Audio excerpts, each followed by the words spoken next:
Good afternoon and welcome to the special meeting of the Historic Zoning Commission here on Main Street. And I apologize for the late start, but we unfortunately don't have a quorum yet, and so I'm going to ask for a motion to recess for about 20-25 minutes, and we expect enough people to be here for a quorum at that time. Do I have a motion?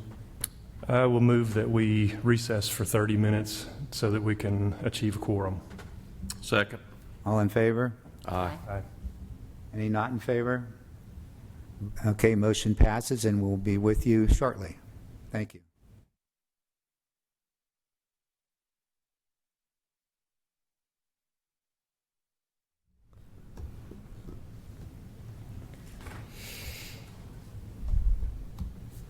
You're ready. Good afternoon, and again, apologize for the delay in the meeting here, a special meeting for the City of Murfreesboro's Main Street Historic Zoning Commission. And I'd like to call this meeting to order. And Amelia, it looks like we do have a quorum, so we can go forward. And the first thing on the agenda is to approve the minutes of the regular meeting on March 16th and May 18th. And I'm sure you all had an opportunity to look at those. So I'll ask if there's any corrections or changes to those minutes. For me. If not, I ask for a motion to have them approved. So moved. I'll second. All in favor? Aye. Aye. Aye. Any not in favor? Okay, the motion has been approved to approve those minutes on March 16th and May 18th. And Amelia, you want to go over for the first thing on new business? Yes, sir.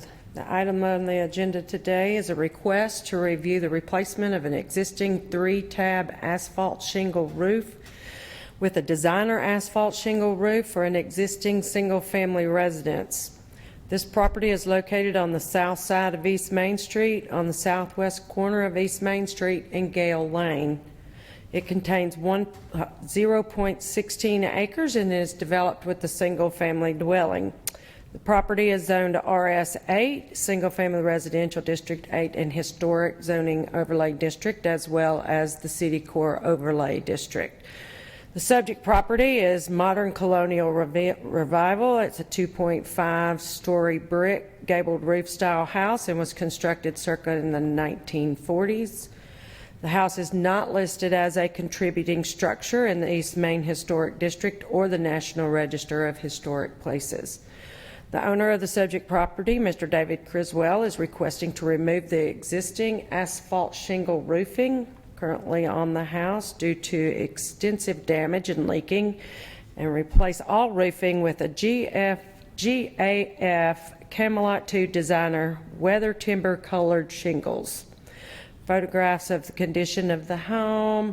This is the house currently at 520 East Main. This is the house to the west next door. It's a church across the street at Gale Lane from the home. And this is the current condition of the home with the tarp on the roof. There are also other photos as well as information about the shingles. It is the Camelot 2, and the color is the timber, weathered timber, as you can see in this information on the screen. The applicant is in attendance and will be able to answer any questions that you may have. And the staff would like to request that a condition of approval be placed that the applicant will consent to a full interior and exterior inspection of the home by city staff for full compliance of building code and zoning requirements. Mr. Grisham, will you like to come up to the podium and add anything to that that would be helpful to us? I believe you guys have already seen the initial application, or the letter that I sent with the initial application. That's pretty much it. Okay. Any discussion with the council? I have a question for Amelia. What did you say about interior and exterior Inspection. By city staff. That's after the When you approve it, it is a condition of approval that that the applicant would consent to city staff doing an interior and exterior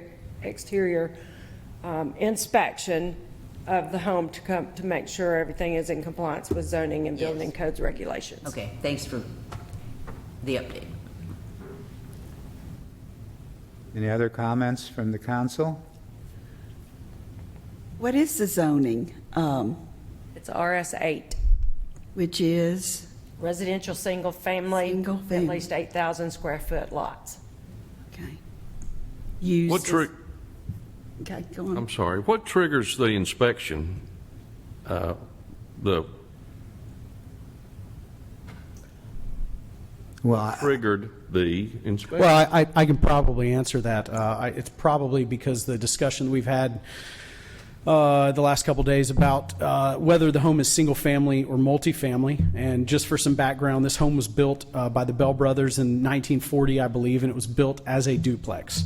And at some point, I believe 1968, if anybody knows, the Jameson family purchased it. And after they purchased it, they put a doorway between, there are two kitchens. It was built with two kitchens. And in fact, it was built where both units are mirror images of each other. And so they put a doorway between the two kitchens so that they could use it as a single-family home.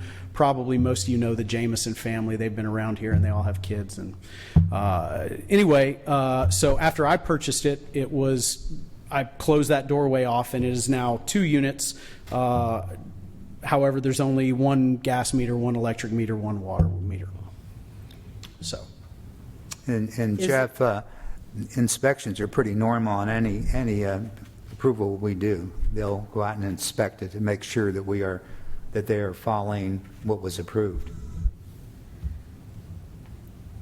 Does single-family zoning, does that permit vacation rental by owner?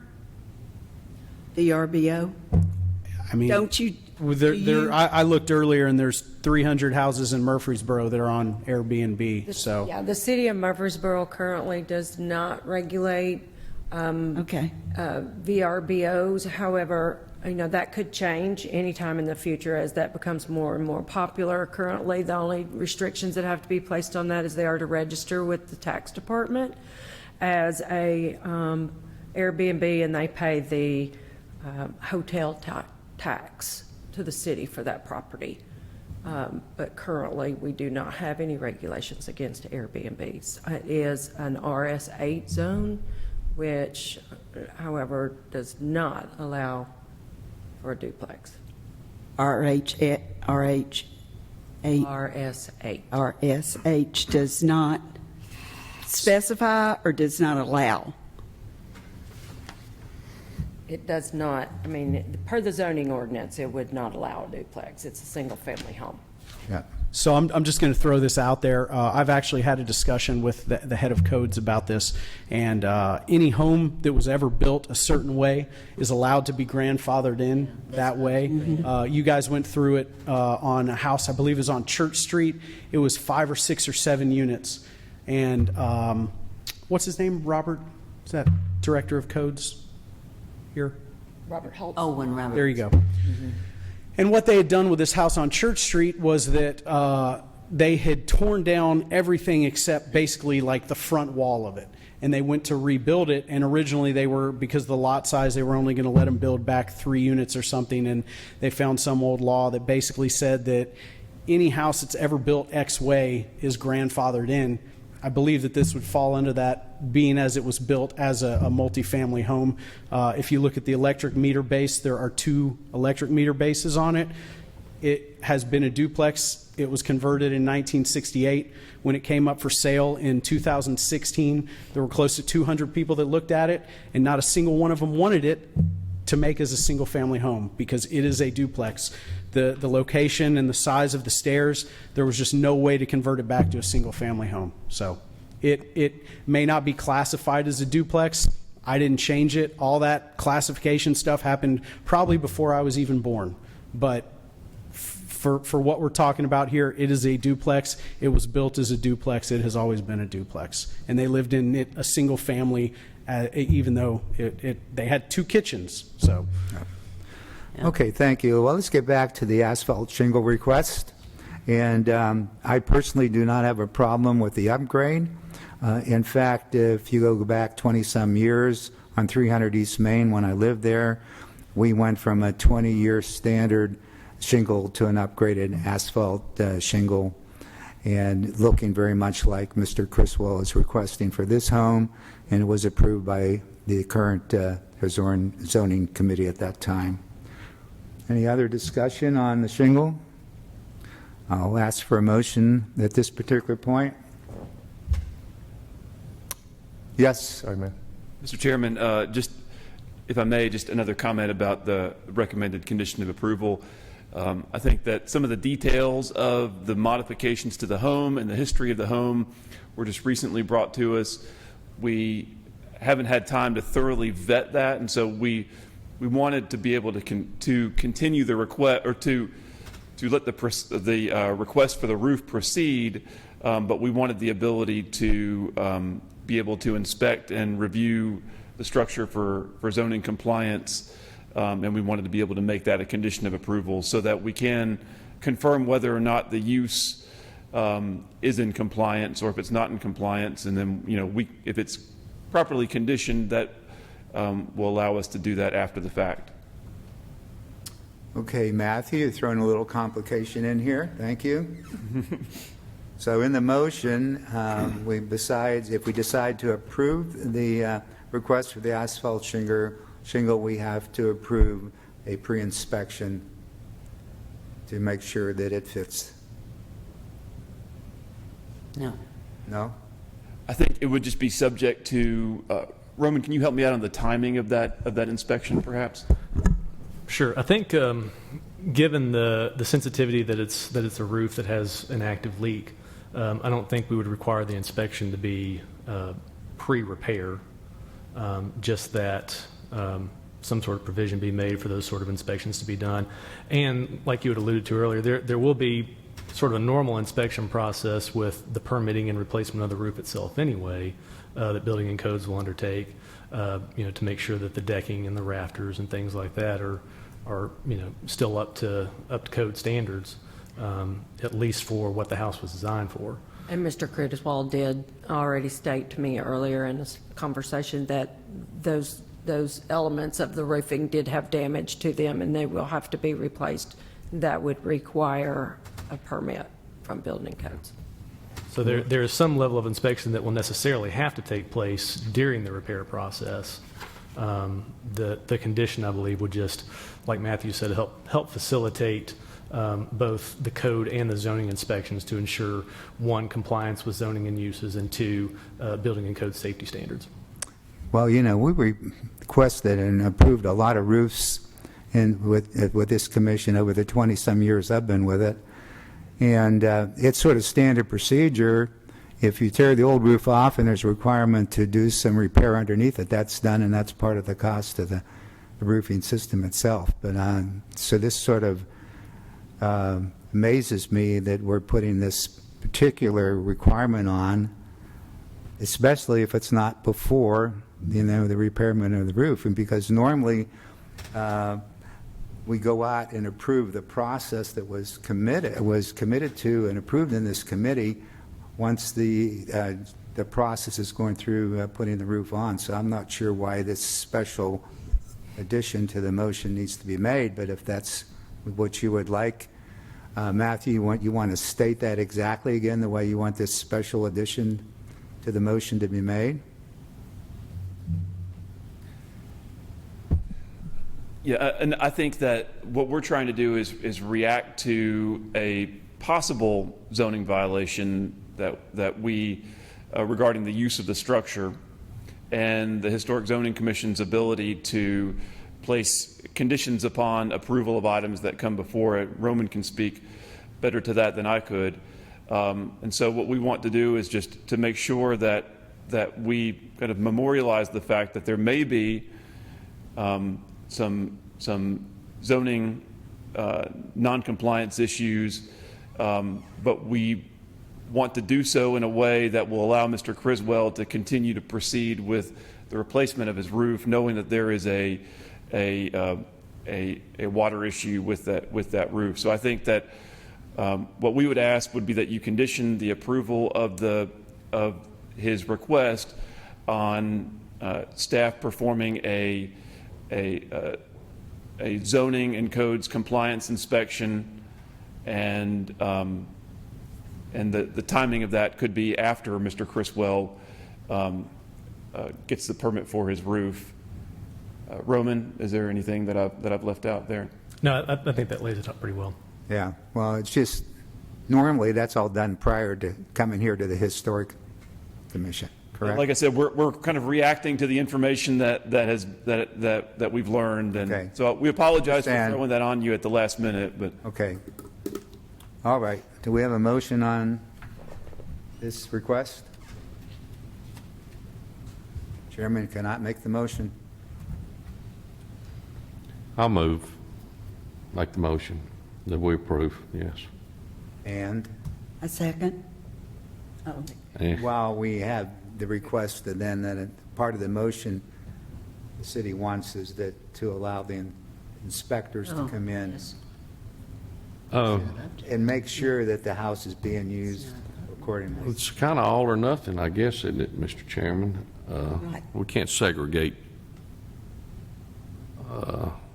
that inspection out. So, yeah, I'll move for, as Mr. Blomley stated, move.